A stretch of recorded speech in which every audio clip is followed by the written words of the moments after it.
Dijo que sí, eso es eso. Silencio. Arrancamos en 10, 9, 8, 7, 6.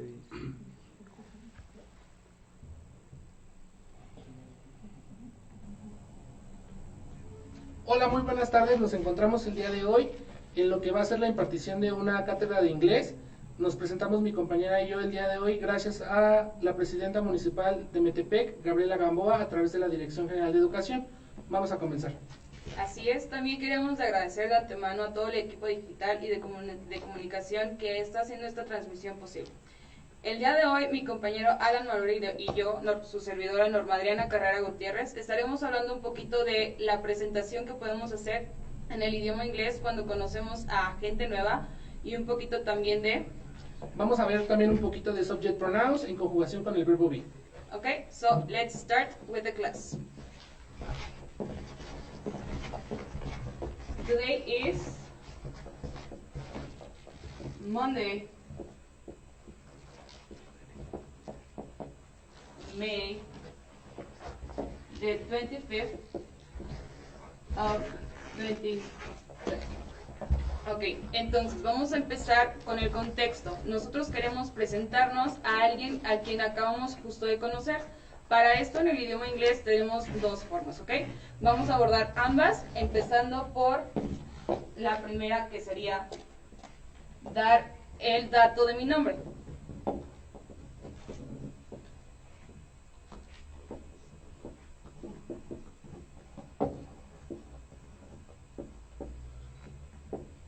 En este caso le repito, my name is Norma. La segunda opción que tenemos para aplicar nuestra presentación sería decir, ¿quién soy yo?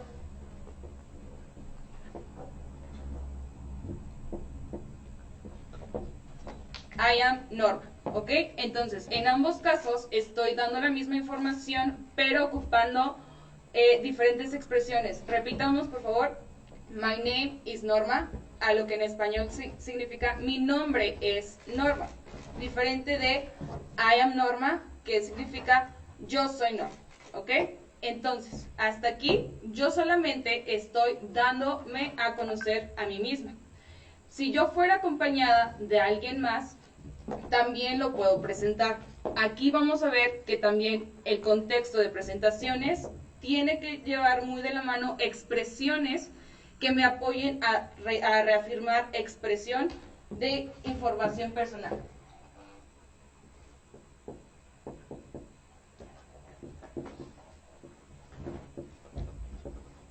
¿Ok? Esta sería la segunda expresión. This is Alan. Pero en conversación tendríamos que combinarlo, siendo más fluyente, con una link word. My name is Norma and this is Alan.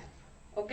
Lo que estaríamos mencionando en este punto es, mi nombre es Norma y este es Alan. A lo que en la segunda opción también es adherible.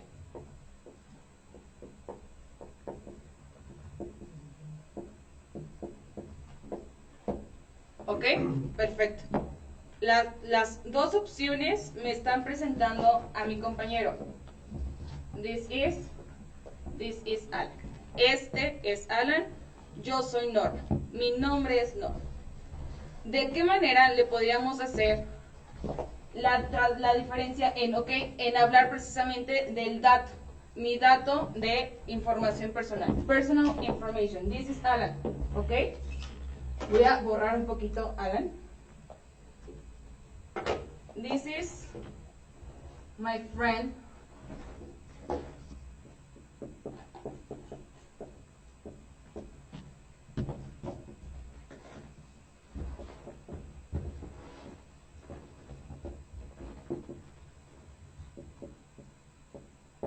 ¿Ok? Perfecto. Entonces tengo el mismo dato de personal information. ¿Cuál es el dato de personal information? Lo voy a circular.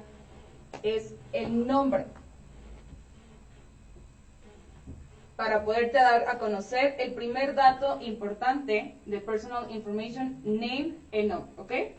Repito. My name is Norma. And this is my friend. His name is Alan. ¿ok?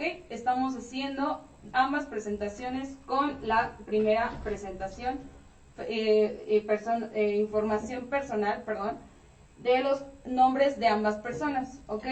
En este caso se puede traducir a la misma situación.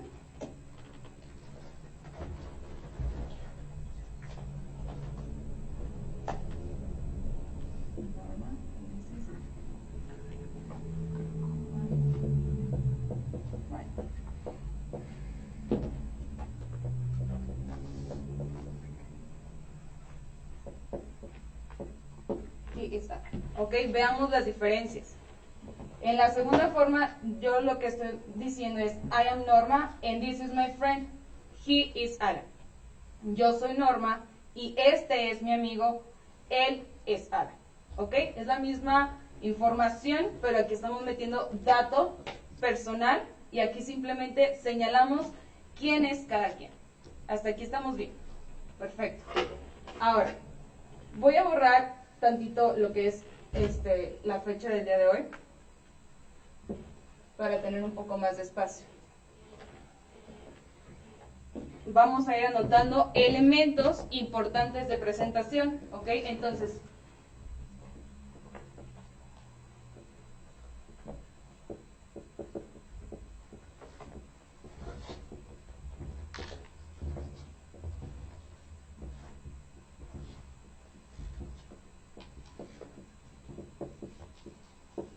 ¿ok? Como expresiones de este contexto, cuando eres nuevo con alguien más, lo que puedes utilizar es dar tu nombre, aquí está el primer ejemplo, y decir con quién vienes y dar su nombre. En el otro caso te puedes apoyar del mismo verbo to be para decir quién eres tú y presentar también quién es con quien tú vienes. ¿Ok? Entonces, a manera de un poco más diálogo, la persona pudiera decir ella misma o esperar la respuesta. Nice to meet you. ¿Ok? ¿Qué significa? Un gusto en conocerte. Pero en el caso de que sea una contrarrespuesta, la misma expresión no va a cambiar, solamente lo que vamos a agregar va a ser la expresión to. Es un gusto para mí conocerte también. ¿Ok? Entonces, voy a repetir, nice to meet you. Primera respuesta. Nice to meet you too, como contrarrespuesta.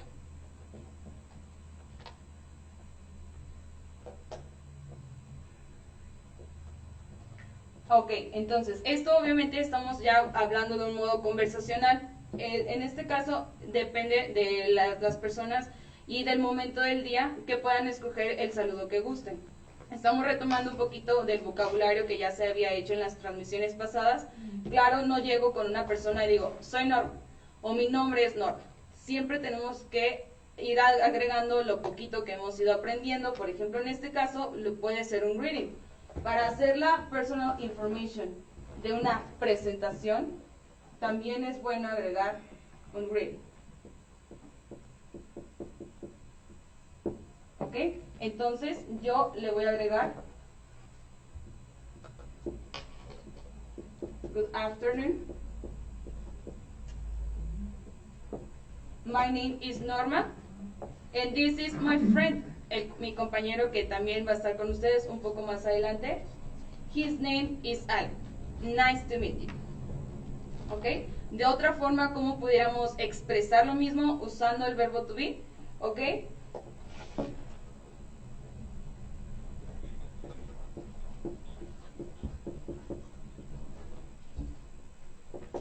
Good evening. Buenas tardes. De un horario de 6 en adelante. I am Norma. And this is my friend. He is Alan. Yo soy Norma y este es mi amigo. Él es Alan. ¿Ok?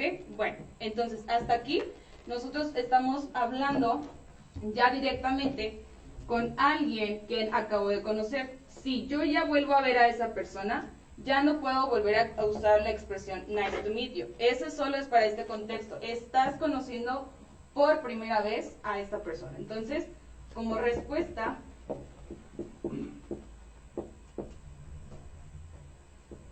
a este encuentro, nosotros damos nice to meet you, ¿ok? Y ya una vez que él me dijo que fue un gusto haberme conocido, o yo le haya dicho esto, él me puede responder lo mismo, agregando esto, un gusto también conocerte a ti, ¿sale? Entonces, todos estos serían los elementos de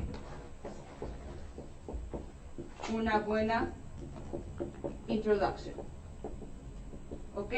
¿Qué es introduction? Lo que acabamos de hacer, presentarnos.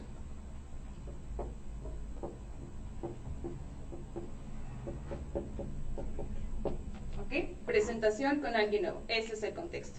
Para hablar un poquito más acerca de el yo en general y quién viene conmigo, en este caso mi compañero Alan, dará continuidad a lo que es la sesión hablando un poco más acerca de los sujetos posesivos.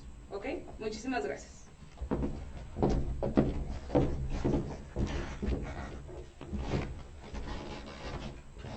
Hola a todos, regresamos aquí para continuar con la clase que estaba dando mi compañera Norma. En este caso vamos a ir relacionándonos un poco con lo que es la lengua y tenemos que tener contemplado, número uno, que va a ser un poco complicado que nosotros tengamos un dominio total del idioma cuando no tenemos un desarrollo, una continuidad con el idioma y que lo aprendamos de una manera tan difícil, por lo que es importante que nosotros tengamos pues una relación trabajándolo de diferente manera, como puede ser escuchando música, leyendo, como viene siendo los juegos de mesa en familia.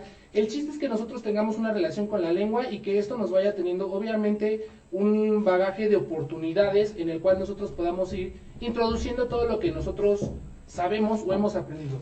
De igual manera es importante que lo vayamos practicando en casa, con familia, y que todo lo que vayamos viendo a lo largo de estas sesiones lo vayamos practicando.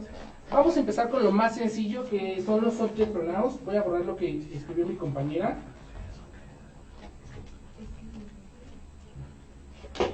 Aquí vamos a empezar a trabajar desde un inglés básico. ¿Qué quiere decir esto? Vamos a empezar a aprender inglés para todos.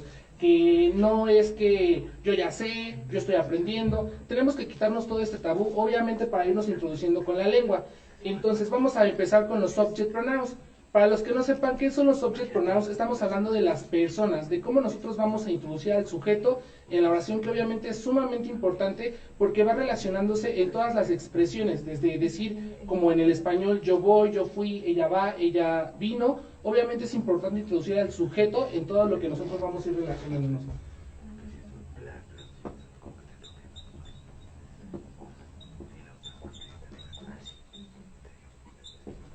Entonces vamos a trabajar con los subject pronouns. Como ya lo vimos, son los sujetos en inglés. Tenemos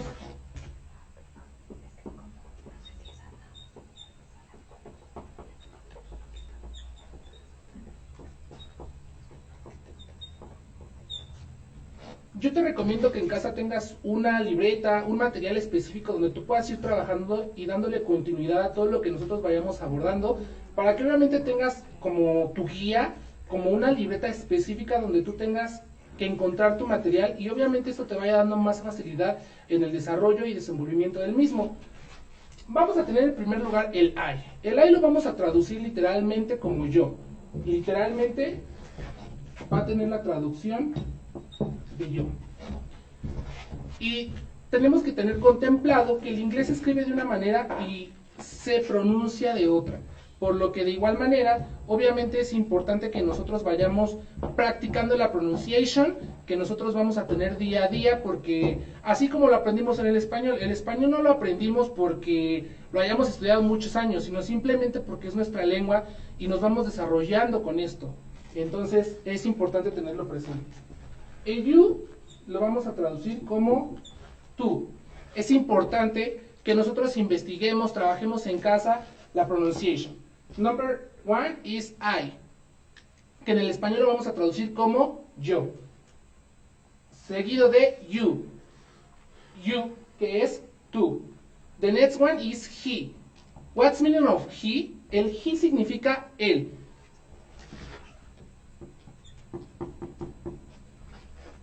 Be careful con el tema que estamos viendo. Tengan mucho cuidado con subject pronouns.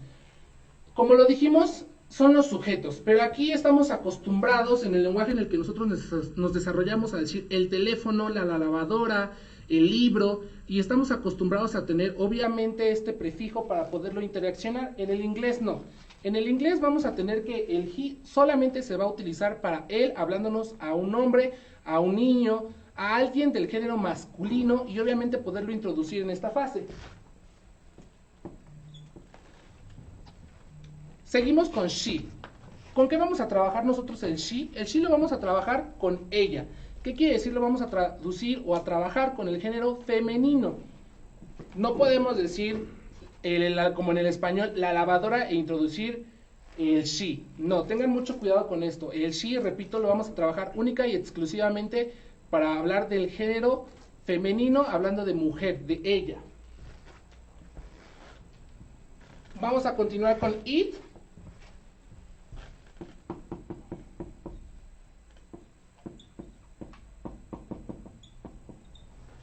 El it lo vamos a utilizar nosotros para trabajar con lo que viene siendo esto o eso, en lo que viene siendo nuestro idioma, que es el español. Aquí tenemos que tener cuidado porque, como lo dijimos que desde un inicio, esto solamente lo podemos trabajar con personas. El it vamos a introducir lo que viene siendo animales y cosas. ¿Qué quiere decir? Si yo quiero decir esto es un perro, o el perro, voy a decir it's a pet. En esta cosa refiriéndonos al animal del que estamos hablando. Entonces tengan mucho cuidado con esto, y es importante que lo vayan desglosando desde un inicio en su material de trabajo, y que lo vayamos trabajando en un futuro, porque todo lo vamos a tener relacionado y llevado a cabo de una forma en la que todos los temas tengan conectividad, y obviamente los vamos a ir ocupando en un futuro. Para finalizar vamos a trabajar con they. Tengan mucho cuidado con la pronunciación. They lo vamos a utilizar para ellos, ¿ok? Es importante que tengamos presente que esto es la traducción de los subject pronouns. Son los sujetos con los que nosotros nos vamos a ir relacionando y trabajando día a día para todo lo que vamos a ver en un futuro, que vienen siendo tiempos, possessive adjectives, desde todo en el idioma del inglés va acompañado de un sujeto.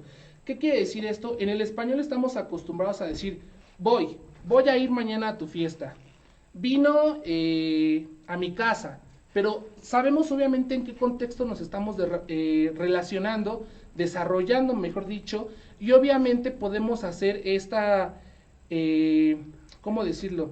Excluimos al sujeto de obviamente de la oración cuando no es correcto. En el inglés no puedo decir voy a ir, tengo que decir yo voy a ir. Entonces tengo que meter para todo obviamente el subject pronoun, que es la persona o el objeto que va a ejercer la acción, y que obviamente tiene que ir relacionándose con las oraciones. Es una diferencia en el idioma en el que nosotros estamos acostumbrados a relacionarnos. Un ejemplo, yo le digo a mi papá, voy a ir a la escuela. En inglés yo no puedo decir go to the school. En inglés yo tengo que introducir el subject pronouns, que es that, tomorrow I go to the school. Entonces tengo que tener mucho cuidado con todo esto que yo voy a ir relacionando y que voy a ir metiendo a lo largo de, pues obviamente, los temas que vamos a ir abordando. Entonces vamos a repasarlo nuevamente. Subject pronouns únicamente van a ser los sujetos con los que vamos a estar trabajando. Vamos a repetir porque tenemos que ir practicando la pronunciación. En primer lugar vamos a encontrar el I, que se va a traducir o va a tener significado de yo, únicamente. El I lo voy a utilizar para yo. The next one is you. You lo voy a utilizar para cuando esté hablando de ti en una oración, en un ejercicio, en obviamente todo este bagaje de vocabulario que vamos a ir aprendiendo. The next one is he. ¿Qué quiere decir he? Él. Anótenlo y ténganlo muy presente. Él refiriéndonos exclusivamente para un hombre, para el género masculino. No para un perro, no para el teléfono, no para el banco, no. Únicamente cuando yo voy a hacer referencia al género masculino en inglés. Vamos a seguir con el she, que el she lo voy a manejar de igual manera, solamente para referirme en femenino a una persona que en este caso es una mujer. The next one is it, que it va a tener el significado de eso o esto, y lo voy a utilizar para obviamente aquí las cosas, the things or stuff, que quiere decir cosas, y obviamente aquí voy a involucrar lo que vienen siendo los animales. No puedo decir he is a dog, él es un perro, no. Si yo voy a decir he is a dog, Si yo quiero decir él es el perro o él es un perro, voy a utilizar el it. It's a dog, que quiere decir, obviamente, es un perro. Para finalizar vamos a tener they, y they lo vamos a utilizar para ellos, hablando de, obviamente, desde todo este bagaje de personas que tenemos, y va a tener la traducción they, de ellos, ¿ok? Solamente para ellos. Aquí me estaba faltando uno, que hasta ahorita me acabo de dar cuenta. We. We también es un subject pronouns, y lo vamos a trabajar con la traducción de nosotros. We lo voy a utilizar para hacer referencia a nosotros en un término de que nosotros como equipo de trabajo, nosotros como amigos. Entonces, obviamente, cuando tú perteneces a un grupo en el cual te estás interaccionando o estás relacionándote. Entonces, vamos a contar cuántos subject pronouns vamos a tener.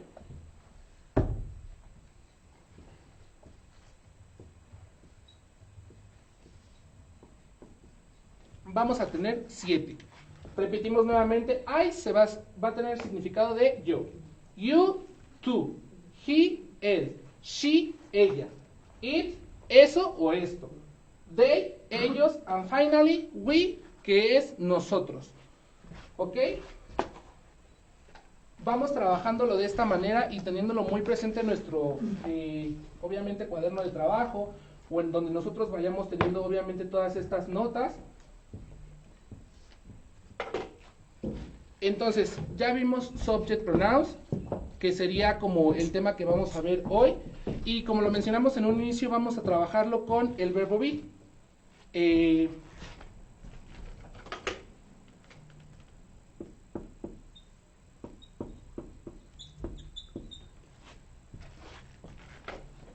Ya algunos tienen que tener relación con qué es el verbo be. Literalmente el verbo be nos va a decir es ser o estar. Nos va a tener relación y conjunto con lo que ya trabajamos, que es el subject pronoun, porque el verbo be siempre va relacionado, porque nos va a decir la persona o el sujeto si está haciendo o qué es en este caso, y lo tenemos que trabajar en conjunto para obviamente ir abordando.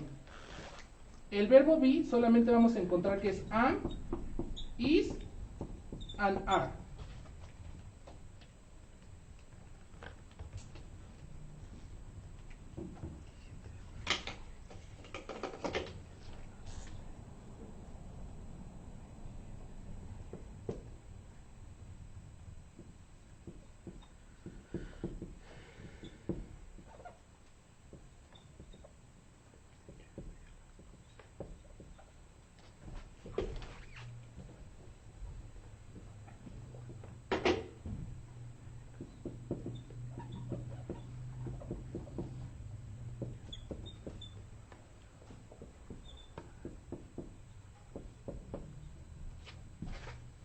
Entonces, repetimos, el verbo be es ser o estar, y va a ir trabajándose de la mano con el subject pronoun, que son los sujetos. El I solamente lo vamos a trabajar con el verbo be, que es am. Yo voy a decir, para cuando yo quiero decir yo soy o yo estoy, yo voy a decir I am.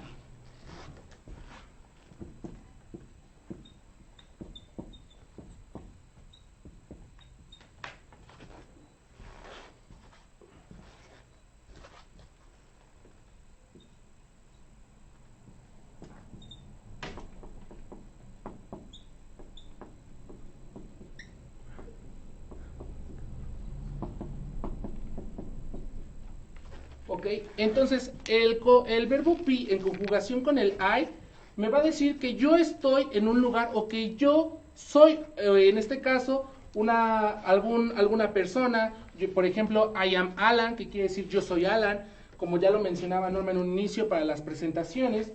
Solamente el am lo vamos a utilizar con I. Ya vimos subject pronouns, vamos a trabajar en este caso con el verbo be.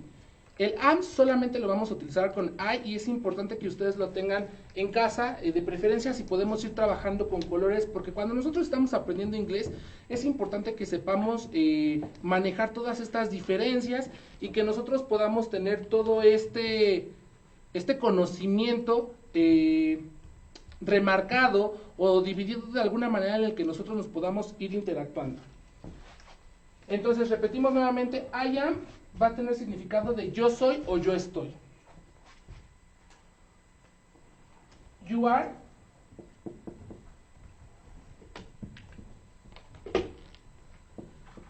tú eres, tú estás. El you es tú, por lo que en conjunto con el verbo be me va a hablar de tú eres o tú estás. He is, él es o él está. She is, ella es o ella está. It is, eso o esto es o está. Voy a borrar un poco lo de aquí arriba para poder poner los que faltan.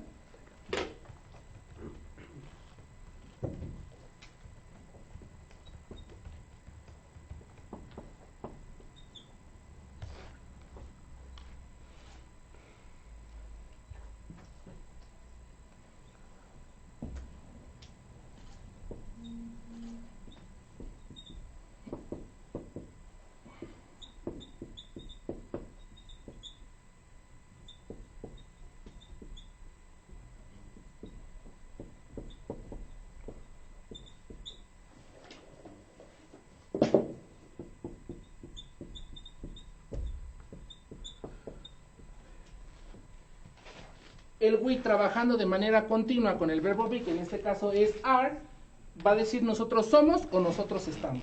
Y para finalizar, they are, ellos son o ellos están. Todas estas anotaciones de preferencia vayan haciéndolas en casa para que pues obviamente tengamos anotados en nuestro cuaderno de trabajo cómo vamos a estar identificando cada una de ellas para poder tener mejor presencia del tema y que nosotros podamos obviamente irlo trabajando.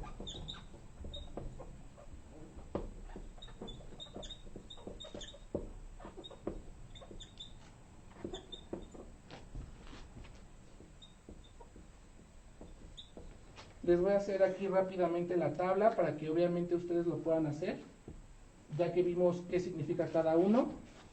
Como lo dijimos en un inicio, ¿cuáles son los subject pronouns? I, you, he, she, it, they, and finally, we. El verbo be es am, are, and is. El is lo vamos a utilizar para el subject pronouns que es tercera persona. ¿Qué es tercera persona? He, she, and it. Únicamente lo podemos ir identificando de esta manera. El is lo vamos a utilizar para tercera persona que es él, ella y esto.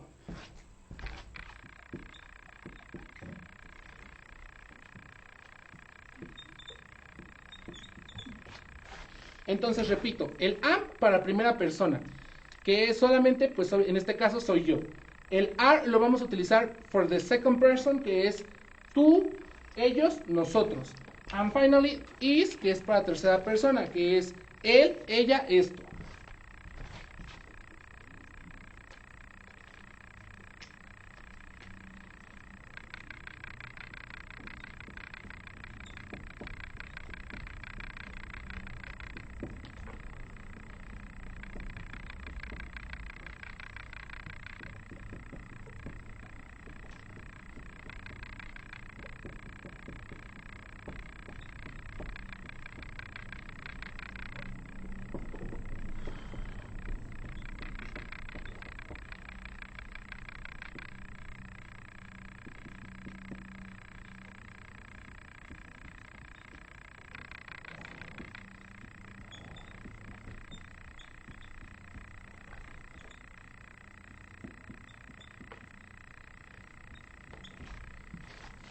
Sí podemos anotar esto en nuestro cuaderno de trabajo para que nosotros vayamos teniendo el orden y obviamente vayamos trabajándolo de esta dinámica y que lo podamos entender de una mejor manera. Subject pronouns I, you, he, she, it, they, and we. Verbi, am, are, and is. El am para the first person, el are para second person, el is para third person. Y obviamente aquí la traducción, I am, yo soy o yo estoy. You are, tú eres, tú estás. He is, él es, él está. She is, ella es, ella está. It is, esto es, esto está. They are, ellos son o ellos están. And finally, we are, nosotros somos o nosotros estamos. Entonces, si puedes ir buscando ejercicios con este tema para que obviamente vayas desarrollándolo en casa, te será de mucha ayuda. Hasta aquí terminaríamos con lo que viene siendo el primer tema, que obviamente es lo que les explicó hace un momento Norma, con subject, pronouns y verbi. Vamos a irlo trabajando para entenderlo mejor pues en futuras sesiones. Agradecemos, para despedirnos, vamos a pasar aquí obviamente en compañía de mi compañera Norma. Agradecemos nuevamente al Ayuntamiento de Metepec, a la Presidenta Municipal Gabriela Gamboa, en coordinación a través de la Dirección de Educación, que nos permiten el estar en este espacio con la finalidad de ayudarte en esta contingencia a que tú tengas más desarrollo, y no olvides que es importante que te sigas preparando a pesar de todo esto que estamos viviendo para que tú mejores como alumno y obviamente puedas aprovechar al máximo todas las oportunidades que se te están dando a través de los medios digitales. Así es. También de nueva cuenta agradecemos al equipo digital de comunicación, quienes llevan a cabo estas presentaciones en vivo, y pues asimismo vamos a ir viendo un poco de manera conversacional, de manera gramática, todos estos temas, y los vamos a ir llevando en esta diagonal de mano con mi compañero Alan, para que podamos ir practicando en casa. Entonces, asimismo, como lo mencionaba, agárrense su libretita y con nosotros pónganse a practicar. Repasa en casa y cuídate mucho en esta contingencia. No olvides respetar los lineamientos que se te está dando a través de la contingencia que estamos viviendo, y sigue estudiando y preparándote. Sería todo. Entonces, pues muchas gracias por sincronizarnos y recuerda, estudia en tu casa. See you later.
Muy buenas tardes. Una vez más les doy la bienvenida a este espacio de reflexión, de apreciación y de disfrute de la literatura universal. Agradezco una vez más al Ayuntamiento de Metepec, encabezado por la maestra Gabriela Gamboa Sánchez a través de la Dirección de Educación del municipio, el brindarnos, al abrirnos las puertas del maravilloso Museo del Barro. En esta ocasión tenemos aquí una de las artesanías representativas de aquí del municipio de Metepec, que es el bellísimo Árbol de la Vida. Bueno, el día de hoy vamos a hablar de teatro. Elegí como recomendación y para hablarles a ustedes una obra que particularmente a mí me fascina. Se me hace una obra teatral fascinante, una obra teatral poco conocida, enigmática y sobre todo inusual. Es nada más y nada menos que Palinuro en la escalera, del escritor mexicano Fernando del Paso.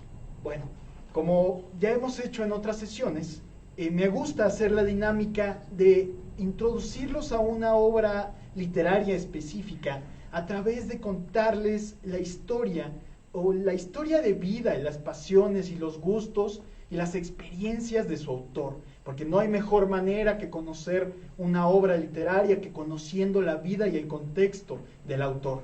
En esta ocasión nos referiremos a Fernando del Paso. Fernando del Paso, un polígrafo, es decir, una persona, un escritor que cultivó casi todos los géneros literarios. Fue, primero que nada, novelista, dramaturgo, cuentista infantil, cronista, periodista, locutor, e incluso llegó a escribir un libro de cocina mexicana. Era un amante, podía hablar una hora de un platillo en específico de la cocina mexicana. ¿Quién es Fernando del Paso? Fernando del Paso es uno de nuestros escritores, más adelante van a entender por qué, es uno de nuestros escritores más brillantes y más, digamos, únicos de la literatura mexicana del siglo pasado, es decir, del siglo XX. Es un escritor mexicano que muchos consideran universal. ¿Por qué? Porque a pesar de que sus obras, igual que Carlos Fuentes, quizá igual que Rosario Robles, que Rosario Castellanos, al igual que sus obras son sumamente universales, siguen siendo totalmente mexicanas, con ese sabor mexicano que quizás no surgió en ninguna otra parte, no pudiera haber surgido en ninguna otra parte del mundo. Quizás tiene la cualidad, Fernando del Paso, de que fue un escritor muy viajero.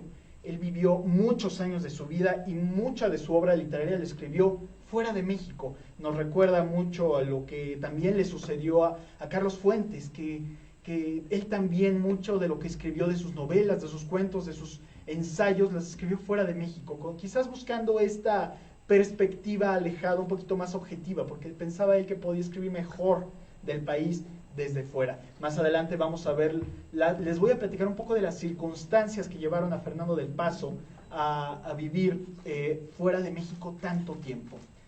Para empezar, Fernando del Paso nació en la Ciudad de México en 1935.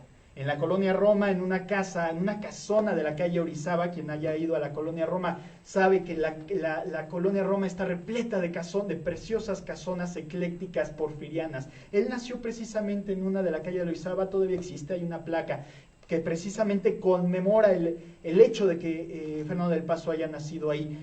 Él no nació, digamos, en una familia acomodada. Su familia tuvo algunas complicaciones económicas. De hecho, él nació en esa casa, él no nació en un hospital, nació precisamente en la cama de su madre, en el lugar donde su mamá estaba naciendo. Se sabe poco, muy poco, más bien él no se sabe tanto de su infancia, solamente algunas cuantas cosas que él mismo dijo. Por ejemplo, de que tenía un tío que es de nombre Soltán Mester, que tenía una gran biblioteca, al que Fernando del Paso, un niño Fernando del Paso, acudía para conocer muchas obras literarias y fascinarse. Desde ese momento se empezó a fascinar. Vean qué importante, como en otros autores que hemos estado conociendo, qué importante es el contacto desde niño, desde la literatura, porque lo define desde ese momento, define todo lo que haría posteriormente. Ya de joven, él siempre tuvo la necesidad de estudiar medicina. De hecho, entró a la Escuela Nacional de Medicina. que en ese momento, en la época en que entró, estaba todavía ubicada en lo que hoy conocemos como el Palacio de la Inquisición o el Palacio de Medicina, que está exactamente a un lado de la Plaza Santo Domingo. Acuérdense mucho de la Plaza de Santo Domingo de la Ciudad de México, está una de las plazas coloniales más bellas del centro histórico. Acuérdense mucho de esta, porque vamos a regresar a este lugar. Sin embargo, Fernando del Paso, al querer estudiar medicina, se empezó a dar cuenta que no podía soportar ni la sangre, ni las vísceras, ni los muertos. Y aparte, ya se había casado, ya tenía una familia que mantener, y en esos momentos consideraba que estudiar medicina y tener que trabajar para mantener una familia se le hacía muy complicado, así que dejó la carrera. Dejó la carrera de medicina, y es algo que nunca, más bien, que siempre persiguió, que siempre hubiera deseado quizás continuar, pero para fortuna nuestra, quizás hubiera sido mejor. Lo mejor es que Fernando del Paso no hubiera acabado la carrera de medicina. Se fue a la escuela de economía, nada más estuvo 2 años, y hizo algunos seminarios de literatura, igual dentro de la universidad. Sin embargo, fue hasta los 18 años que conoció a 2 escritores, un escritor colombiano llamado Antonio Montaño, y a José de la Colina, un escritor español que venían a México y que estaban inmersos en este ambiente literario que ya había a mediados del siglo pasado. Recordemos, Rosario Castellanos y Carlos Fuentes también fueron fueron contemporáneos de Fernando del Paso. Fue en ese momento en que entendió su vocación, y fue que detonó su capacidad literaria. Fue que empezó a escribir, tomó unos talleres con el legendario Juan José Arreola, que organizaba varios talleres de literatura y de poesía, y fue precisamente con Juan José Arreola, con el apoyo de Juan José Arreola, que en 1958 publicó su primer libro de poesía. Recordemos también a Rosario Castellanos, como que les comentaba, que ella se había introducido a la literatura a través de la poesía. Pues Fernando del Paso lo hizo de misma manera. Publicó su primer libro, Sonetos de lo Diario. Y fue ahí que Fernando del Paso empezó a cultivar un género poético que persistió a lo largo de su vida, que es el soneto. El soneto es una forma poética muy específica que consiste en poemas de 14 versos, normalmente en endecasílabos, compuestos, por supuesto, con rima, compuestos por 2 tercetos y 2 cuartetos. ¿Qué quiere decir? 2 tercetos es 2 estrofas con prácticamente 3 versos. 2 cuartetos, otros 2 estrofas con 4 versos. Este género, se podría decir, esta manera de hacer poesía rimada, métrica, muy medida, fue algo con lo que inició Fernando del Paso y no abandonó hasta el final de su vida.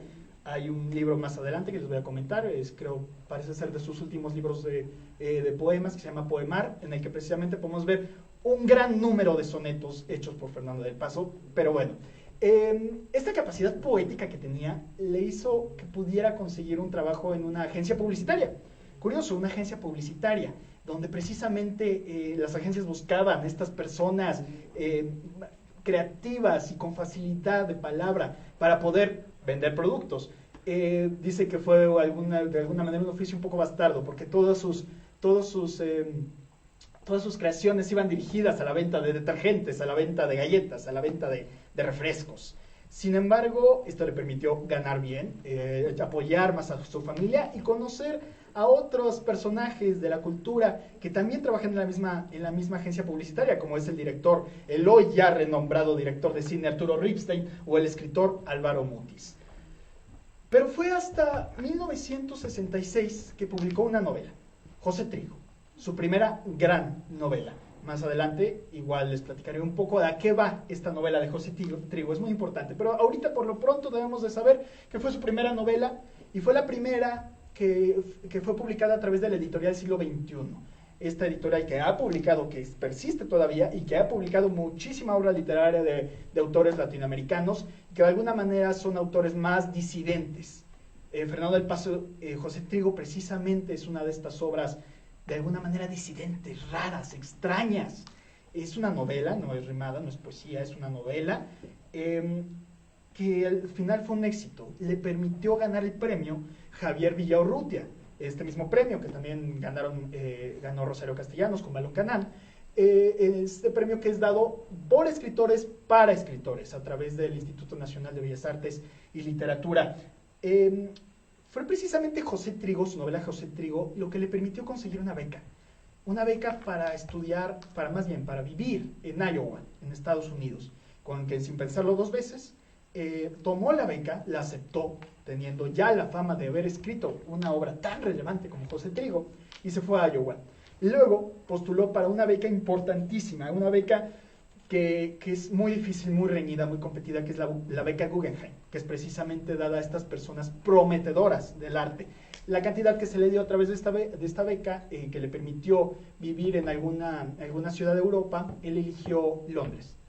Se fue a Londres con toda su familia, claro, no vivía con lujos, vivía con bastantes carencias, trabajó allá como periodista, como locutor, tuvo varios oficios allá, pero después lo invitaron, conoció a bastantes autores mexicanos allá, y lo invitaron a formar parte, a ser agregado cultural de la Embajada de México en Francia, que es un agregado cultural, es una persona que trabaja en la embajada dedicada precisamente a la difusión de la cultura mexicana en el país donde está trabajando.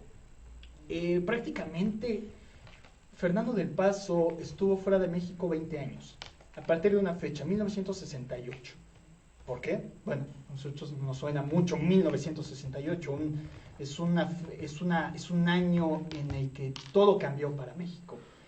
Y Fernando del Paso lo refleja muy bien. Vamos a ver cómo también, por las razones del 68, de lo que sucedió en el 68, en la que vamos a ahondar más adelante, fue que decidió salir del país.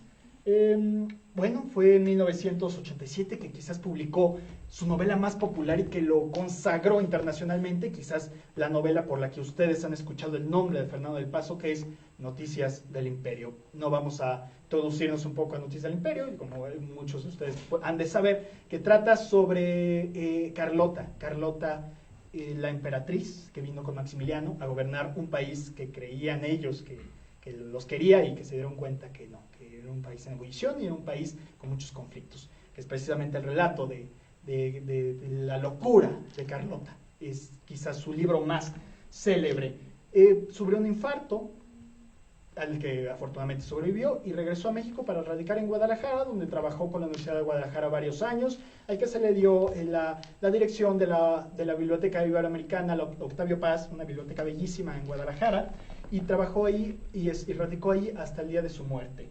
Tiene una faceta curiosa, a pesar de ser escritor y de tener todo este bagaje literario, también cultivó la pintura. De hecho, algunos de sus libros, o varios de sus libros, las portadas están ilustradas por él mismo. Es otra faceta interesante de Fernando del Paso. Sin embargo, bueno, en este momento dirán, bueno, novelas, pero aquí venimos a hablar de teatro. Para allá vamos. Vamos a introducirnos un poco a sus novelas. Y es la particularidad. ¿Qué tienen? Como ya lo mencioné, son 3 novelas básicas de Fernando del Paso, magnas obras. José Trigo, lo que le dio a conocer, Premio Javier Yorrutia, Palinuro de México, y por supuesto Noticias del Imperio. Son magnas obras, se tardó aproximadamente un promedio de 8 años entre cada obra, 8 o 10 años entre escribir cada obra. Son obras muy documentadas, obras muy monumentales, son prácticamente ladrillos, se podría decir, como se dice luego. Son textos, si no complejos, muy completos. De hecho, Juan Villoro, uno de nuestros actuales intelectuales más prolíficos, decían que la obra de Fernando del Paso sus novelas sobre todo son enciclopédicas. Pero Fernando del Paso reviraba y le decía, sí, son enciclopédicas, pero con humor, porque yo sé reír, yo tengo mucho humor, no solamente es una colección de datos, una colección de información, es información, es literatura, pero con humor. Bueno, si podemos distinguir, digamos, 3 características importantísimas en las novelas de Fernando del Paso que prevalecieron y se transmitieron a su teatro: la historia. Las 3 novelas de Fernando del Paso, las 3 novelas básicas, clásicas de la literatura mexicana, están basadas o contextualizadas en un hecho histórico específico, un hecho histórico mexicano muy específico. José Trigo, por ejemplo, trata sobre la cristiada este evento en el que hubo un enfrentamiento entre la Iglesia Católica y el gobierno de Plutarco Elías Calles, y uno de los primeros conflictos sociales y laborales que sufrieron de represión en México, que es el movimiento ferrocarrilero de los años 50. También Palinuro de México, en el que vamos a enfocarnos, trata sobre es un rango de tiempo bastante amplio, desde la Primera Guerra Mundial, la Revolución, pero sobre todo enfocado en la década de 1960 en México, y Noticias del Imperio, precisamente en la segunda intervención francesa. Así que tiene esta base histórica, que Fernando del Paso no era historiador. Bueno, él decía que se había casado con la literatura, pero que era amante de la historia, que la historia era su amante. Él sí podría decir que está muy bien documentado, claro, se toma sus libertades dramáticas que se debe de tomar cualquier escritor de novelas de ficción. Sin embargo, él tenía esta base de que se documentaba exhaustivamente.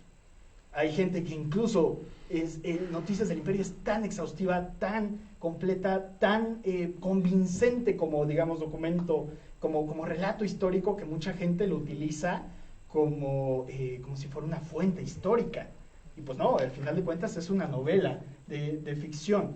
Otro elemento muy importante es la Ciudad de México. Todas estas novelas confluyen en un lugar.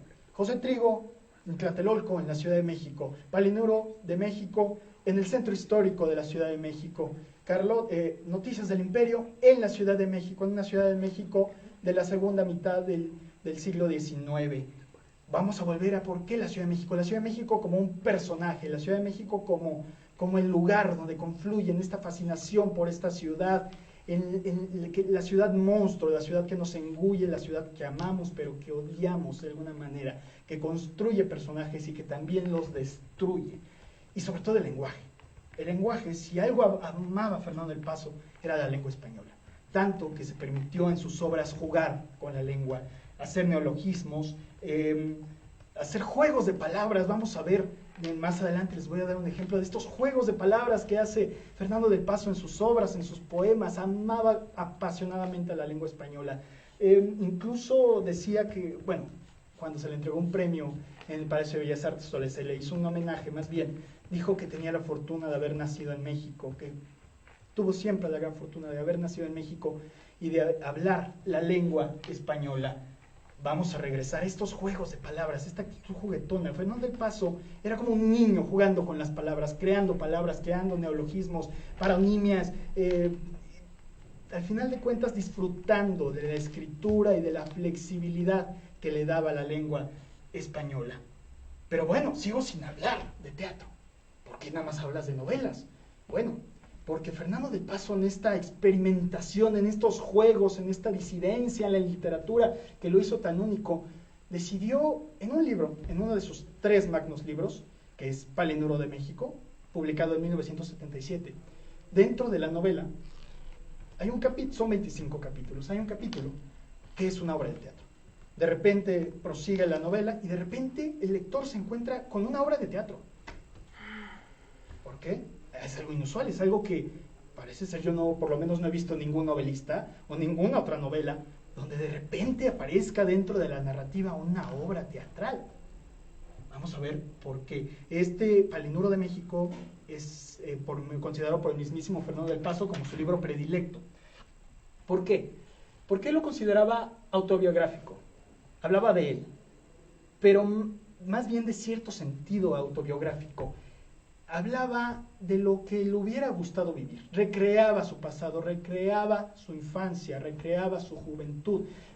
En Palinuro de México pone lo que le hubiera gustado ser, de alguna manera. Vamos a ver por qué y de qué trata un poco Palinuro de México. Con este libro recibió el premio Rómulo Gallegos, un libro que da el gobierno de Venezuela cada 5 años a precisamente una obra literaria de gran relevancia. Es un libro que empezó a escribir, y esto es importante, entre 1966 y 1967, y publicó hasta 1977, prácticamente 10, 11 años después. ¿Y qué hay entre esas 2 fechas? 1968, año fundamental, año que cambia toda la historia moderna mexicana. Como decir, hay un antes y después en la historia de México, después de 1968. Sin embargo, ya dirán ustedes, entonces esta novela habla sobre la matanza de Tlatelolco. Es lo primero que nos viene a la mente.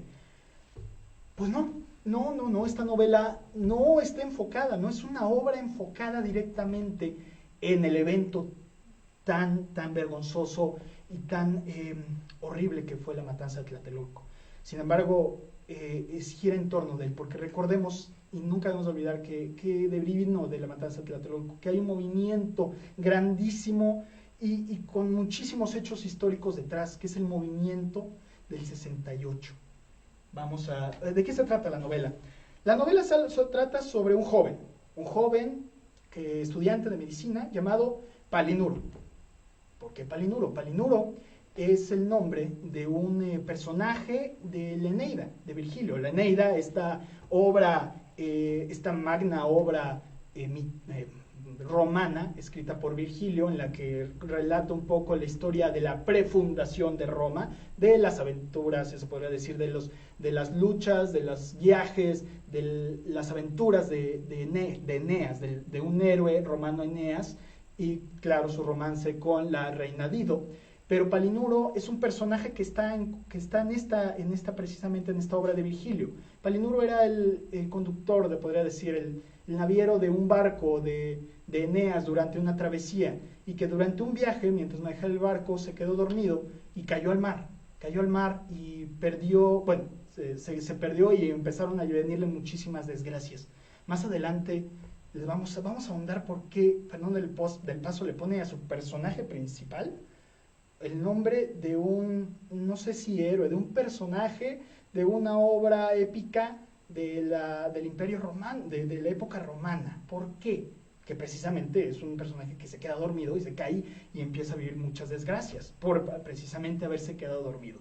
Tengan esa pequeña anécdota en mente. Bueno, Palinuro, regresando a Palinuro de México, es un joven estudiante de medicina, idealista, con un lenguaje muy poético, muy disidente, muy rebelde, que no es muy constante en sus estudios de medicina. Sin embargo, es un joven que le gusta hacer muchas cosas, que tiene un romance pasional y algo criticable con su prima. Es un personaje que de alguna manera refleja lo que Fernando del Paso le hubiera gustado: ser un personaje apasionado, un personaje que está involucrado en varios hechos, y que es un personaje que vive varias cosas, y entre ellas se enfrenta al movimiento de 1968. Bueno, habíamos dicho que regresamos al juego. Palinuro todo el tiempo está realizando actos juguetones, todo el tiempo está jugando con las palabras, jugando con sus acciones, jugando con sus compañeros, haciendo como estas especies de travesuras juveniles. Es una obra muy dinámica, es una obra chistosa, esta es una obra que muchos consideran inusual, rara. Recordemos un poco la famosísima novela Rayuela de Julio Cortázar. Esta novela, que puede leerse en un orden normal, del primer capítulo hasta el último capítulo, pero que también el autor propone cierta lectura, es decir, que empieces por ejemplo, por el capítulo 3 y luego te vayas al capítulo 10 y luego te vayas al capítulo primero y así.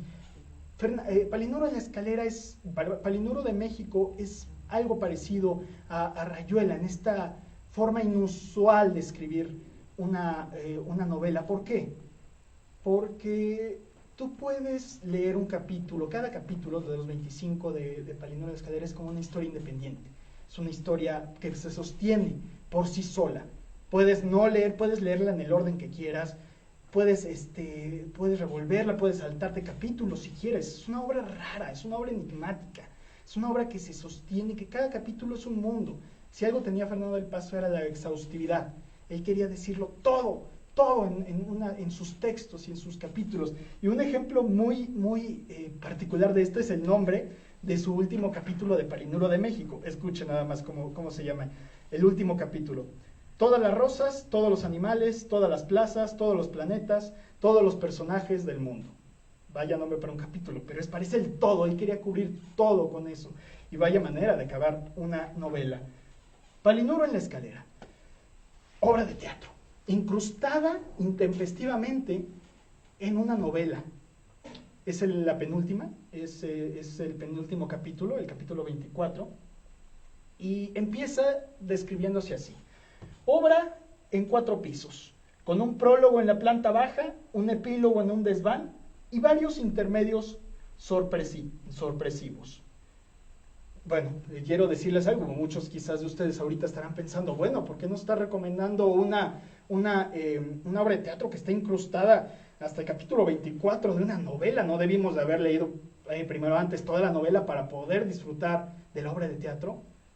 No, es tan buena, se sostiene tan bien Palinuro en la escalera que no es necesario haber leído la novela. Puedes solamente ver o leer la obra de teatro como se los voy a recomendar que la vean en un solo montaje. Puede haber solo un montaje teatral de Palinuro en la escalera y puedes entenderlo de manera perfecta, sin necesidad de haber leído. Claro, se complementa la experiencia si lees toda la novela, pero se sostiene por sí sola. ¿Cuál es la historia? ¿Qué pasa en el capítulo 24? En Palinuro en la escalera. Este joven Palinuro vive en una vecindad en la Plaza de Santo Domingo. Precisamente regresamos a la Plaza de Santo Domingo. Esta vecindad repleta de inquilinos variopintos. Tenemos personajes como la portera, el burócrata, un médico borracho. Tenemos al cartero, un policía retirado, los amigos estudiantes de Palinuro que viven también ahí y Palinuro. Todo sucede en una noche, en una madrugada. La madrugada del 28 de agosto de 1968. ¿Qué pasó el 28 de agosto de 1968 en México? Esto es un hecho real. Fue una de las marchas más impresionantes, más efusivas y más apasionantes que hubo dentro del movimiento. Recordemos que el movimiento del 68 fue una serie de hechos que van desde el enfrentamiento entre estudiantes de los alumnos de la Vocacional 5 del Politécnico con la preparatoria privada la Isaac Ochoterena, que ahí empezó el movimiento, hasta el punto culminante y vergonzoso de la matanza del Tlatelolco. Pero la obra solo se enfoca en una sola noche, el 28 de agosto, en el que se reunieron en el Zócalo capitalino 30,000 personas. Nunca en México había habido una marcha, en toda su historia, no había una marcha de ese calibre, y más de jóvenes exigiendo que derechos democráticos, derechos políticos, unos jóvenes hijos, se podría decir, de la revolución, que ya exigían a su gobierno un cambio, que exigía una vuelta de tuerca, que ya eran jóvenes que ya se atrevieron a señalar al gobierno. En ese momento gobernaba el presidente Gustavo Díaz Ordaz, y bueno, prácticamente esto no le agradó, porque al mismo tiempo, si no lo saben, también se los recuerdo, que en ese momento México estaba organizando las únicas olimpiadas que ha organizado, los Juegos Olímpicos de Verano de 1968. Era toda la carga política que tenía Díaz Ordaz en ese momento, más un movimiento. Pero bueno, vamos a regresar a la anécdota. Palinuro, como joven apasionado, como joven disidente, asiste a esta marcha. Pero en esta marcha, después de todo el movimiento y todos los discursos, un momento en que se abrieron las puertas del Palacio Nacional y salieron los tanques a reprimir a los jóvenes. Se dice que hubo varios golpeados, que incluso hubo muertos, que hubo actos brutales, de brutalidad, y precisamente Palinuro quedó como una víctima de estos actos brutales. Palinuro fue golpeado brutalmente, y la obra trata sobre el momento en que Palinuro está regresando, arrastrándose a su casa, a su vecindad, en la Plaza de Santo Domingo, después de haber sido apaleado en el Zócalo de la madrugada del 28 de agosto. ¿Por qué en la escalera? Porque Palinuro, precisamente llegando a su vecindad, tiene que subir, y empieza a subir las escaleras de su vecindad para llegar a su cuarto, pero agonizante, con huesos rotos, con hemorragias, con golpes, prácticamente casi moribundo. Y ahí es donde le encuentran sus amigos, donde le encuentran los vecinos, y empieza toda esta confluencia de ideas y toda esta confluencia de opiniones y de lo que pasaba en el 68, de cómo estaba la sociedad viviendo en ese momento, el movimiento, las olimpiadas, la represión, las exigencias de los jóvenes. Regresamos un poco. Palinuro, recordemos al Palinuro de Virgilio, el Palinuro de la Eneida, este joven que es el conductor del barco que cae porque se duerme, cae en un sueño, Quizás está el paralelismo de que Palinuro, los dos Palinuros caen a efecto de su sueño, de soñar, a efecto de entregarse al sueño y pagando una consecuencia. Este caso es que Palinuro quede golpeado y casi al borde de la muerte. El movimiento del 68 ya, la obra, a pesar de eso, la obra gira en torno al movimiento del 68. Hay algo muy particular. La obra no habla, por lo menos no directamente, del que quizás sea el hecho más, de alguna manera más identificable del movimiento 68, que es la matanza que ocurrió en la Plaza de las Tres Culturas en Tlatelolco. No habla de ella. Si se dan cuenta, la matanza ocurrió el 2 de octubre. Los hechos de la obra de teatro suceden el 28 de agosto. Todavía no sucede. Sin embargo, dentro de la obra, en diferentes momentos, se intuye, se vaticina. Hay una especie de profecía de que algo va a pasar. Alguien dice una palabra, alguien dice la plaza de Tlatelolco, la muerte en la plaza de Tlatelolco. Vamos a ver un poco de qué manera pasa esto. Recordemos que el movimiento del 68 no fue un movimiento exclusivo de México, fue un movimiento internacional. Hubo igual movimientos internacionales de jóvenes en París, en Praga. Estaba el pleno momento de la lucha por los derechos civiles en Estados Unidos, el movimiento hippie, música de los Beatles. Todo esto era un caldo de cultivo precisamente para la disidencia, para el cuestionamiento, para la crítica juvenil. Cuando Del Paso escribió esta novela entre el 67 y 60, bueno, cuando empezó a escribirla desde el 66, él ya no era estudiante de medicina, sin embargo, todavía seguía siendo joven y él presenció todos los hechos. Ya no era universitario como tal, pero presenció, estuvo ahí en todos los hechos del 68. Bueno, Tlatelolco, vamos a hablar un poquito de Tlatelolco, nada más para... Fernando del Paso consideraba Tlatelolco un lugar mágico, un lugar, yo creo, personalmente comparto muchas opiniones, es un lugar enigmático, es un lugar muy energético, es un lugar donde... Fíjense ustedes, desde lo que pasó desde tiempos prehispánicos, estaba el gran mercado de Tlatelolco, el mercado más grande de Mesoamérica en ese momento. Ahí es donde ocurrió la última batalla que dio Cuauhtémoc antes de ser conquistados por los españoles, donde hubo una matanza brutal también en Tlatelolco, desde tiempos de los españoles. Estuvieron, por supuesto, ahí se fundó uno de los primeros colegios para indígenas en la Nueva España, que es el Colegio de Santa Cruz, donde estuvo trabajando Fray Bernardino de Sahagún, que hizo una magna obra sobre las cosas de la Nueva España. Ahí es donde daba misa Fray Toribio de Benavente, Motolini, a donde se dice que Juan Diego iba a misa precisamente a Tlatelolco, y así vamos más adelante. Bueno, los tratados de Tlatelolco que se firmaron, la matanza en 1968, Siqueiros pintó un mural en un edificio escondido de Tlatelolco, los hechos del terremoto, los hechos en la decena trágica, cuando Tlatelolco, cuando el edificio del Colegio Santa Cruz era una cárcel donde empezó precisamente la decena trágica. Es un lugar donde yo los invito ya cuando podamos acudir, podamos salir un poquito más libremente a la calle a ir a Tlatelolco. En serio se siente, es de los lugares junto con el Zócalo donde se siente el peso de la historia.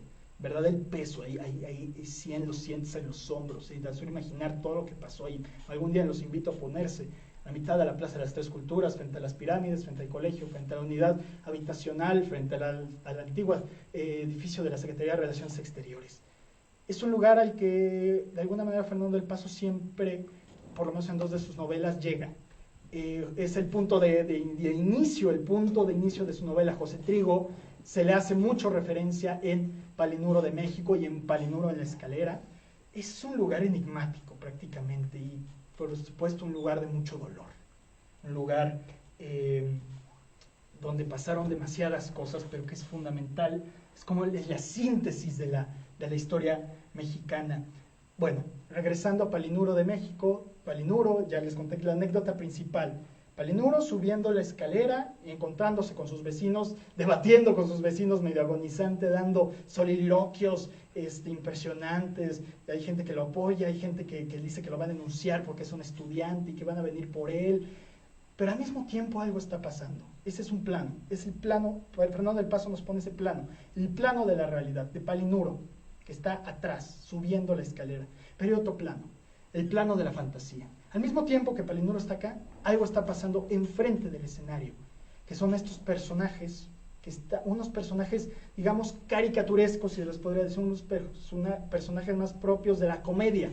Abajo, digamos, está pasando una tragedia y enfrente de nosotros al mismo tiempo está ocurriendo una comedia. Esos personajes que son propios de la comedia del arte. ¿Qué es la comedia del arte? Es un recurso que precisamente toma Fernando del Paso. La comedia del arte es un estilo de hacer teatro muy propio del Renacimiento, del siglo XVI, parece ser que surgió. No sé si ustedes tengan en mente esta imagen del Arlequín, de este personaje, como si fuera prácticamente el carnaval de Venecia, todos con máscaras, con sus sombreros de bufón. Eso es una herencia precisamente de la comedia del arte. La comedia del arte, ya como se le llamó, es una forma de hacer teatro en el que unos grupos de teatro itinerantes viajaban de pueblo a pueblo en Italia poniendo obras cómicas en las que siempre había ciertos personajes. Prácticamente era muy maniqueo. Los buenos contra los malos. Los bufones buenos contra los bufones malos. ¿Quiénes eran los bufones buenos? Personajes que persisten y que siempre tienen el mismo nombre. Arlequín, Scaramouche, Colombina, Pierrot, Tartaglia, y contra los personajes malos. ¿Quién eran los personajes malos? Pantaleone, que muchos dicen que representaba el poder, el abuso de poder, un general, un soldado, precisamente el abuso de la fuerza, y un médico, es el abuso intelectual, de alguna manera, y un médico que están enfrentados todo el tiempo en situaciones cómicas, en situaciones que al final se terminaban resolviendo. Pero Fernando del Paso toma esta tradición teatral del Renacimiento italiano para traerlo a su obra. Entonces tenemos una especie de comedia del arte mexicana.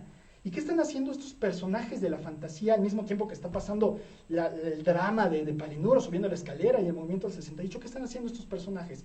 Pues recreando los hechos del 68, una especie de viaje constante del tiempo. Mientras Palinuro sigue subiendo cada uno de los pisos, estos personajes de Arlequín, Tartaglia, son los estudiantes que están recreando el enfrentamiento entre los estudiantes del Isaac Ochoterena, están recreando el bazucazo, la marcha del silencio, la represión que siempre vivieron, la organización estudiantil.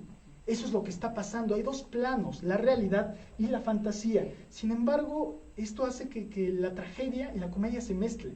Pero llega el momento en la obra en que estas dos se confunden. Los personajes que pertenecen a la realidad, de repente hacen cosas absurdas, dicen cosas disparatadas, dicen cosas cómicas, dicen cosas así, fuera de contexto. Y de repente los personajes de la comedia, estos bufones, estos Tartaglia, dicen cosas con mucha lucidez, con mucha conciencia, incluso social. Hay un personaje, no podría decirse que es algo mexicano, si no incluimos a la muerte. La muerte es un personaje fundamental aquí, es un personaje que aparece, que juega, que existe en el plano de la fantasía, pero que juega con todos los personajes del plano de la fantasía. Juega con ellos, pero de alguna manera también les brinda miedo. Todos los personajes saben que está ahí, la pueden encarar, pero le temen porque saben que es la muerte. Y es a través de estos personajes de la fantasía en que Fernando del Paso juega más con el lenguaje, sus juegos de palabras, sus neologismos, y con la muerte hace unas cosas espléndidas, porque la muerte adquiere varias advocaciones. Si la Virgen tiene varias advocaciones, ¿por qué la muerte no puede tener varias advocaciones? Es decir, como varios disfraces, si se podría decirlo. Tenemos una muerte que aparece de repente como una muerte vendedora de ropa vieja, una muerte que vende chicles, una muerte que vende escaleras, una muerte locutora, una muerte edecán de las Olimpiadas del 68, o una muerte presidente. Y es precisamente aquí donde les voy a leer dos párrafos que precisamente dice la muerte en dos de sus advocaciones. La primera es la muerte vendedora de dulces. Esto dice: llegó el tiempo de la fiesta, señores. Véndanme cosas, cómprenme cosas. Les vendo la vida, les compro el alma. Chicles, chocolates, papas, vendo calaveritas de azúcar, vendo pan de muerto. Vendo todo, compro todo. ¿Quién quiere una maquinita para dar choques eléctricos? Aguas frescas, señores, de tamarindo, de piña, de sangre y de limón. ¿Quién quiere darse unos toques en la cabeza? ¿Quién quiere que le haga polvo la nuez de Adán? Granadas que vendan, sandías explosivas, plátanos lacrimógenos. Vendo macanas de caramelo, bayonetas de azúcar cristalizada. Contribuyan ustedes, señoras y señores, linotipistas y abogados, choferes y secretarias, contribuyan ustedes con el movimiento estudiantil. muéganos, metralletas de hierbabuena, churros, alquilo huesos de la suerte. Ahora vamos a decir un pequeño soliloquio de la muerte presidente. ¿Qué importa quién lo dijo? De todos ellos yo hago un solo hombre, el señor presidente. Yo lo dije todo, el señor presidente. Yo, que como un solo hombre soy y seré el único responsable de las medidas adoptadas por las autoridades para salvaguardar el honor y la paz de México. Yo, el único responsable desde el punto de vista histórico, político, sociológico, antropológico, económico, burocrático, salutrífero, filatélico, policiálico, lacrimógeno, estilográfico, histérico, trompatológico, tuertológico, dientológico, cabronológico, hijo de la chingada lógico. Vemos este gusto por jugar con las palabras, pero vemos mucho humor negro. La muerte diciendo, ¿quién quiere agua de tamarindo, de piña, de sangre y de limón?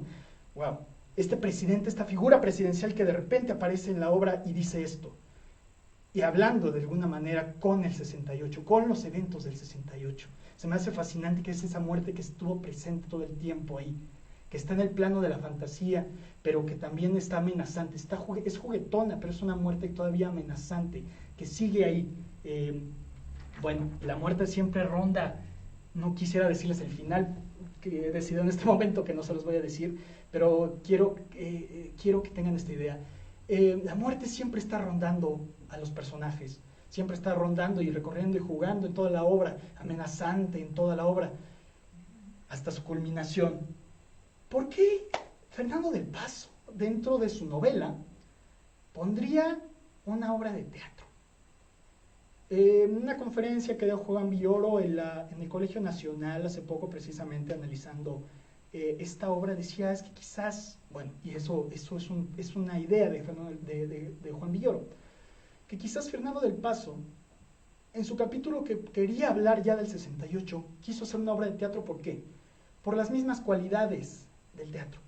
Como ya les comenté cuando hablamos de Molière, que en el teatro es la posibilidad de lo imposible. Cuando vas a ver una obra de teatro, puedes ver respirando ahí al tirano, puedes ver respirando ahí a ti mismo, te ves reflejado, es el aquí y el ahora total, es la recreación, es la fantasía, es la realidad, es la verdad de lo que no es real. Es algo que tú sabes que no es real, pero que sabes que es verdadero, que está ahí y que puede pasar una y otra vez. El teatro te puede hacer ver a personajes que nunca has visto, estar en lugares que nunca has estado, incluso hacer cosas que nunca te atreverías a hacer. Y quizás Fernando del Paso quiso capturar esta capacidad del teatro. ¿Para qué? Para recrearnos y hacernos presentes el 68. A decir, esto sucedió y esto ahorita está pasando en el escenario. Velo, aquí está pasando aquí y ahora. Y lo tienes enfrente de ti. Y yo quiero que lo hagas, que lo tengas presente, que lo veas respirar, que veas cómo Palinuro agoniza, cómo están sus vecinos, cómo está la portera, cómo está el burócrata atacando a Palinuro, cómo están estos personajes cómicos, bufonescos, recreando los eventos del 68. Es la agonía de Palinuro en el tiempo real. Mientras Palinuro va ascendiendo sus 4 pisos y en cada piso se avienta un soliloquio inspirador sobre sus ideales y sobre la lucha estudiantil y lo que se quiere lograr para el país, es al final hablándole al público. Fernando del Paso quería que eso lo viviéramos, en pocas palabras, que el 68 lo volviéramos a vivir, recreado, resumido de una manera distinta, pero que lo volviéramos a ver. Y para los que, en mi caso, para muchísimos de nosotros de mi generación, que al final de cuentas solo podemos saber del 68 a través de libros, a través de videos, a través de audios, a través de obras de teatro. Es hacerlo presente, revivir esos hechos. Y ojo que no está enfocado en la matanza de Tlatelolco, está enfocado en todo lo que venía de atrás, el movimiento, este movimiento que parecía por momentos una fiesta de alegría y de ebullición social. Y pues precisamente en estos dos planos, la fantasía y la realidad, contraponiéndolas, mezclándolas, confundiéndolas. Es en verdad una explosión de emoción y de dinamismo y de lenguaje y bueno, es en verdad una gran obra. Es un mundo en que, bueno, los vecinos de la vecindad de Palinuro es una especie de coro griego. El coro griego en tiempos clásicos, en el teatro clásico, en el teatro de Grecia, había un grupo de personas que decían textos al unísono. Esas personas representaban el coro, o sea, el pueblo, la voz del pueblo, la voz de la verdad. Los vecinos de Palinuro son también una especie de coro, pero que no siempre dicen la verdad. Refleja un poco la polarización que existía en ese tiempo de opiniones dentro de la sociedad mexicana en el 68. Es un coro, es un pueblo que dice sus opiniones, que dice, no, es que mañana no va a haber gasolina, no, es que tomaron no sé qué, no, es que el comunismo y no, yo sí los apoyo, pero no estoy de acuerdo.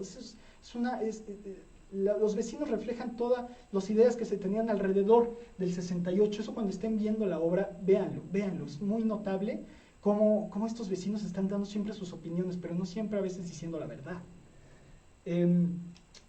Bueno, el teatro, Fernando del Paso no fue la única obra de teatro que hizo.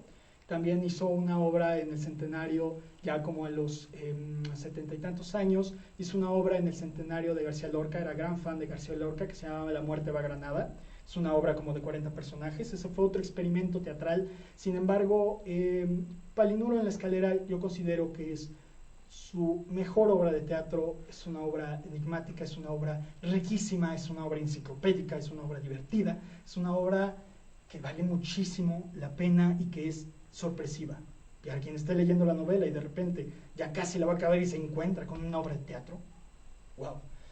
Bueno, lo que les voy a recomendar y que les compartimos en el link de este post es que vean precisamente el más reciente montaje que hubo de Palinuro en la escalera, cortesía de la Universidad Nacional Autónoma de México, que en el año 2017 y 2018 hizo el montaje de esta obra con los estudiantes del Centro Universitario de Teatro de la UNAM, la Escuela de Actuación de la UNAM, y una de las mejores escuelas de actuación de México. Previamente ya se había montado en 1993 en el Festival Internacional Cervantino con la dirección de Mario Espinosa, con variopintas críticas, como un ejercicio muy interesante teatral.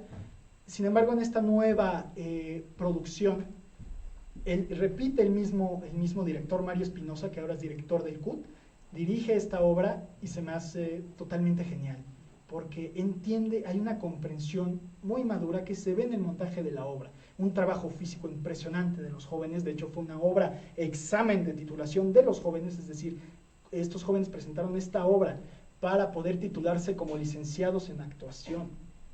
Es decir, traen toda la fuerza, traen todo el dinamismo, todo el compromiso con la obra, y es algo que ustedes van a poder ver cuando la estén observando. Aparte, está perfectamente grabada porque precisamente se grabó para el formato televisión y apareció en TV UNAM.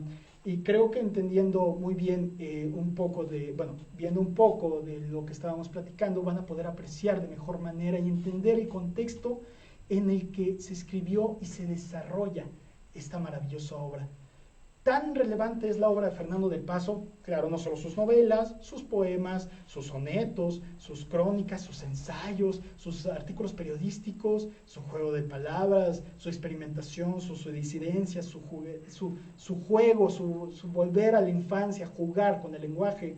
Lo hizo acreedor al Premio Cervantes en el 2015. Ha sido el último mexicano que ha recibido este premio, que prácticamente se podría traducir que es el Premio Nobel de Literatura en lengua española. Solo 6 mexicanos han tenido este galardón, entre ellos Octavio Paz, Carlos Fuentes, Sergio Pitol, José Emilio Pacheco, Elena Poniatowska y Fernando del Paso. Como buen cervantista que es, como buen amante de la lengua española, por las aportaciones tan grandes que hizo a nuestro lenguaje y a nuestra cultura, no solo mexicana, la cultura de la lengua española, la cultura hispanohablante. Ese es el peso que tiene Fernando del Paso, y qué mejor disfrutarlo con una obra tan divertida, tan genial y tan inusual, sobre todo, y tan poco conocida. Solamente las personas que quizás leyeron la obra de Palinuro en México, o las que asistieron a ver Palinuro en la escalera, en el CUT, en su temporada hace un año. Pero por eso me gustaría que ustedes la vieran. Los invito en serio, después de esta breve charla, a ver Palinuro en la escalera. Fernando del Paso falleció en el 2018 en Guadalajara. Es uno de los últimos literatos de su generación y uno de los más brillantes. Fue una gran pérdida. Actualmente ya solo nos queda un premio Cervantes, que es vivo, que es Elena Poniatowska. Sin embargo, ahí está su obra, para que la disfruten, ahí está, para que la vean. Fondo de Cultura Económica ha editado casi toda su obra, pueden verla en ediciones preciosas. La recomiendo muchísimo, la van a disfrutar, van a aprender, van a conocer, se van a reír, van a jugar con él. Los invito a jugar con Fernando del Paso. Y para terminar, como me gusta siempre leerles unas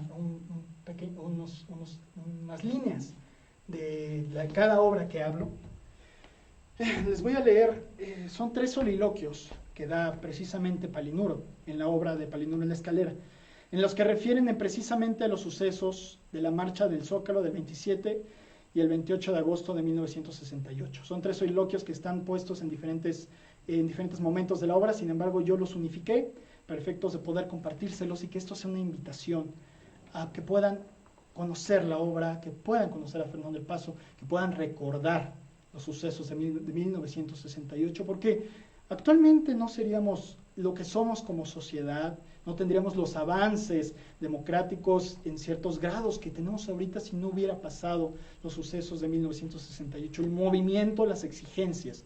Y creo que estos soliloquios, esta unificación de soliloquios, expresan muy bien la emoción, la pasión, el ambiente de fiesta, de ira, de coraje que se vivía en ese momento.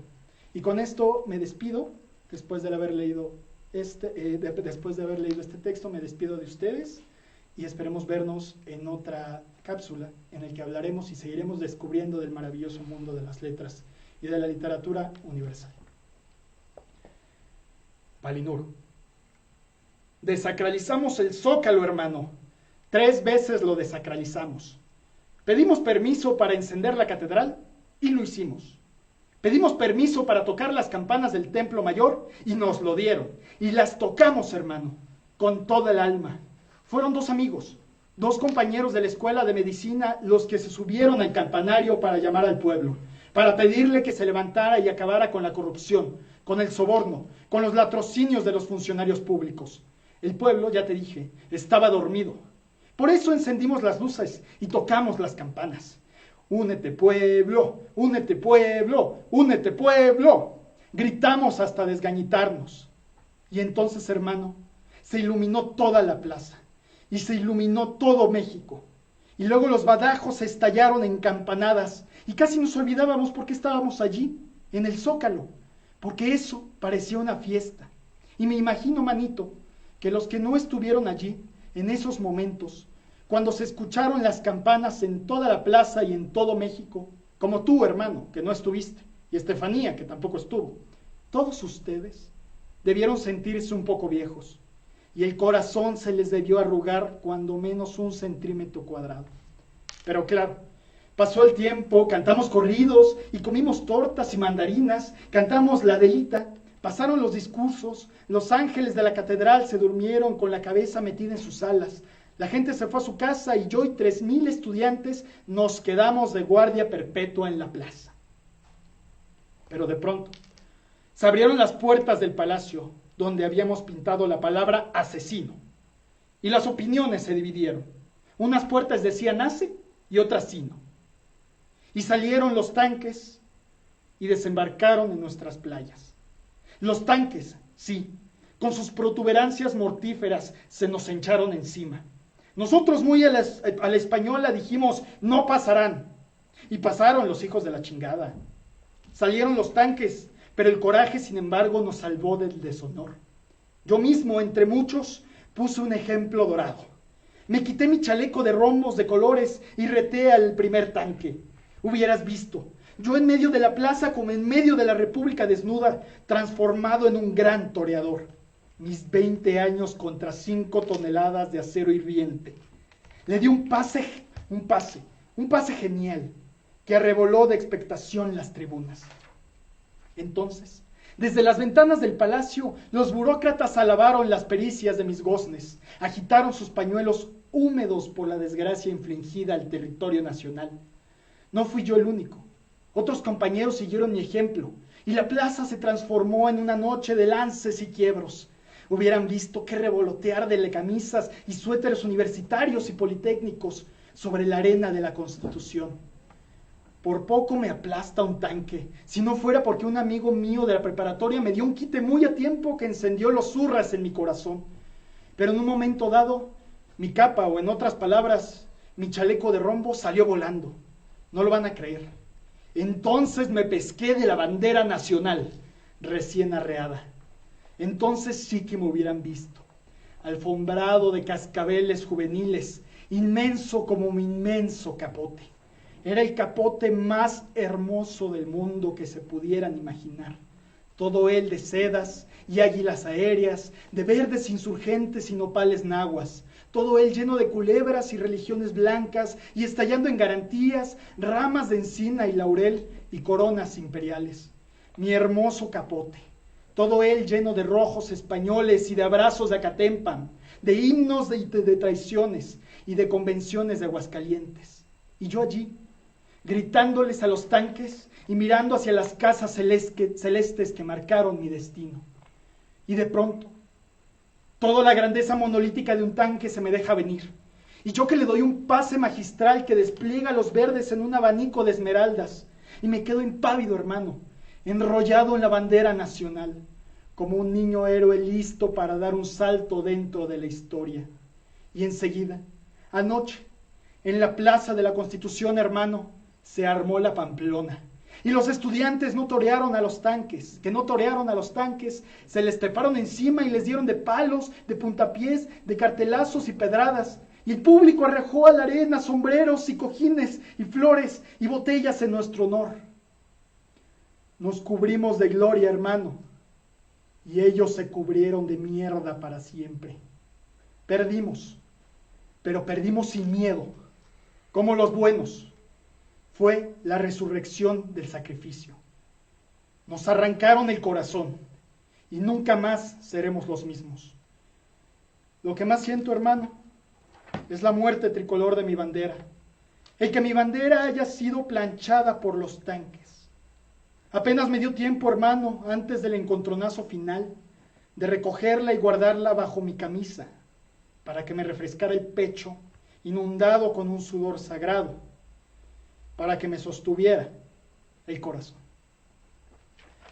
Agradezco una vez más su atención y también al Ayuntamiento de Metepec y a la maestra Gabriela Gamboa y a la Dirección de Educación el brindarnos en este espacio y poder compartir esta maravillosa pieza teatral.